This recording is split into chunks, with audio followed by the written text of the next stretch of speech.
Hello and welcome now. Shifting focus to the states which are going to polls, and Rajasthan is seeing a lot of discontent as far as the Congress party's ticket distribution is concerned. That has turned into a headache as far as the Congress party is concerned, ladies and gentlemen. The process of ticket distribution is on, rather slow than most would have expected. And today what has happened at the Congress party's headquarters in Jaipur does give you a sense of how the Congress party high command is trying to walk a tightrope. Congress workers today, in fact, protested over ticket allocation. This was, in fact, after one minister in the government of Ashok Gehlot was not given a ticket. He was denied ticket. So many, in fact, are at this moment protesting against the decision of the Congress high command. Meanwhile, Chief Minister Ashok Gehlot has also spoken on this, and he has said that he can't say that he has been able to satisfy everybody. Congress has declared 151 candidates for the Rajasthan Assembly polls at this moment. Infighting ahead of the elections is now Congress's biggest headache. Remember, there is a direct fight between the Congress and the BJP for the state of Rajasthan, and either party, any party which is able to manage their infighting and rebel candidates possibly will have a better chance come December 3rd. It's a 200-member Rajasthan Assembly which will be voting on 25th of November. मैं टिकटों पर ज्यादा बोलूंगा तो बिना ज्ञान के बोलने का लाभ नहीं। मैंने सर्वे रिपोर्ट्स देखी नहीं। सर्वे रिपोर्ट्स के आधार पर सबसे सलाह लेकर एक प्रक्रिया के तहत टिकटें बांटी जाती हैं। समय लगता है, जैसे हमें समय लग भी रहा है, लगना भी चाहिए, लेकिन वो समय सर्वेज को अच्छी तरह से उसका विश्लेषण करके, कोई एक सर्वे नहीं होता, अलग अलग स्तर पे सर्वे होते हैं, उनका विश्लेषण किया जाता है, अलग अलग नेताओं से सलाह ली जाती है, सलाह मशविरा के पश्चात टिकटों का वितरण होता है। उसमें जाहिर सी बात है कुछ लोग नाराज भी होते हैं, अरे साहब ये तो चलो जीतने वाली पार्टी है, हारने वाली पार्टी में देखो कितनी मारापीटी हो रही है, तो हम तो जीतने वाले हैं, हमारे यहाँ तो जाहिर सी बात है थोड़ा रोष तो होगा ना। Let's try and put these things in perspective. Joining me now, my colleague Harsha Kumar is saying she has been, for many, many years, has her pulse as far as the politics of Rajasthan is concerned. And we are also being joined by Amitabh Tiwari, political strategist, analyst, somebody who watches numbers and trends very, very closely. Harsha, if I may come to you at this moment and start with you, this is a big headache as far as Ashok Gehlot is concerned. It's somewhere also shows the differences, or at least the different point of view and the opinion as far as the central leadership and possibly Mr. Gehlot is concerned. Well, yes, it definitely points to the fact that somewhere, the High Command has held out on those three crucial tickets. Remember, that's Mahesh Joshi, Shanti Dhariwal and Dharmender Rathore. Now, Mahesh Joshi and Shanti Dhariwal are cabinet ministers, sitting MLAs. Dharmender is trying for a ticket from Ajmer. And Ashok Gehlot has not been able to push it through. We've had 5 lists from the Congress. Their names don't figure anyway. Now, ironically, this protest that you saw today at the Congress office, this is over Mahesh Joshi's ticket, which hasn't been declared yet. In fact, the Hawa Mahal seat is still to be declared. The Congress is still holding out. But there is a very strong, speculation, or there's a very strong indication. Perhaps the candidate has been told, because sometimes they tell the candidate, go ahead and start, the list is going to be out. So it's been conveyed perhaps that R.R. Tiwari is getting the ticket and Mahesh will not get it. So you saw that kind of, the protest at the Congress office in Jaipur today. But remember, it's not just, the role that Shanti Dhariwal and Mahesh Joshi played when they collected MLAs in protest against Ashok Gehlot becoming Congress president in September last year. It's not just that. Remember, Mahesh Joshi's son is facing a rather acrimonious case where there are allegations of rape against him. He's appealed for bail. There's still no decision on that. So somewhere or the other, the Congress does not want an embarrassment. Now, what sources also tell us is that as far as Shanti Dhariwal is concerned, they probably will accommodate the Chief Minister. You cannot go into an election where the Chief Minister is actually forced to lay down his weapons. That absolutely cannot happen. So perhaps they'll hold out, but somewhere or the other, Shanti Dhariwal will be accommodated. But yes, like you were saying, see, in the first few lists, the Congress was playing safe. All the people who were sitting, non-controversial names, they were all given. But now if you see, the protests have started. So today, a very volatile Right. protests in Jaipur. Bardmer, there is a lot of murmurings because Amin Khan has again got the ticket. Then even in Chittor, we are hearing that. So this is going to now become a little difficult for the Congress as the ticklish names, or I should say the ones which are a little contested, those names are announced. There is definitely going to be some unrest. Okay, Harsha, please stay on with me. Amitabh, if I may understand from you, because I remember discussing it also with you, you've been very closely looking at the trends of Rajasthan and the historical perspective as well. This problem of dissidence, it's not that only the Congress party is facing that. There are certain problems as far as the BJP is also concerned.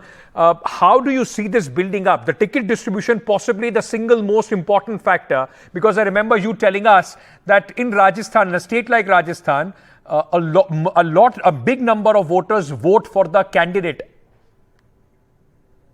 Yeah, so ticket distribution is fairly important because around 50% of the voters in Rajasthan in 2018 voted on the basis of the local candidate.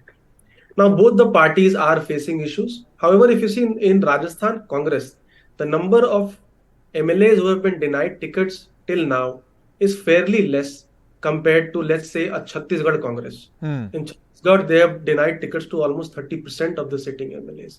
Here, the number is, I think, 6 or 7 in this list. So it's not a huge number. So there is already a discussion about whether the Congress party has gone ahead and followed the surveys which they have undertaken while declaring the ticket distribution, because it's always a tricky issue. There are so many camps now. Somehow, this is a bigger problem for Congress. We need to understand this, because Congress faces structural issues in Rajasthan. In the last 3 elections, 2 times they have formed the government. Both the times they have not even got a simple majority of 101. Why does this happen? Because there are 54 seats which they have never won in the last 3 elections. So they need to win 101 out of 146 seats to actually form the government. And that is why they are falling short. Sometimes 96, sometimes 99. And when they lose big, because again, their stronghold seats are very less. So rebellion is a very big problem for Congress compared to BJP, because BJP requires a less strike rate to win the election. It requires around 100 odd seats to win from 180, because it has never won 19 seats in the last elections since delimitations, and Congress needs to win 100 out of 150 odd. So if the ticket distribution is not tight, it is going to impact the Congress. That's a fascinating insight that Amitabh has put across, and that would, in fact, Harsha, put the Congress High Command, the leadership and the strategists, they will be extremely wary of this. I mean, already there are murmurs of discontent, of the party not being as gelled together as they possibly would have liked going into this election, plus the history is against them. Is this somewhere also, the party high command flexing its muscles and sending across a message to Mr. Ashok Gehlot? You know what I really would like to add here, I was listening to Mr. Tiwari. The master strategist is sitting in Rajasthan, and that's Mr. Ashok Gehlot.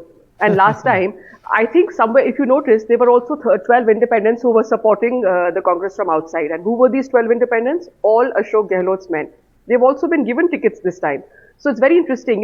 If they stopped at 99 and then went on to 101, and that's why he became Chief Minister. So, it's a very cleverly crafted game that's being played. It's not so simple that, the Congress never wins these seats. I think deliberately last time, the independents who were fielded, all of them, Sayyam Lodha, Babulal Nagar, they've all got Congress tickets. So it was done deliberately, so crafted by Mr. Gehlot, so he would become the Chief Minister. Because remember, he's the only person the High Command trusts to run a government which is on the edge. If it was 120, 130 seats, or maybe 110 also, it definitely Sachin Pilot was the choice.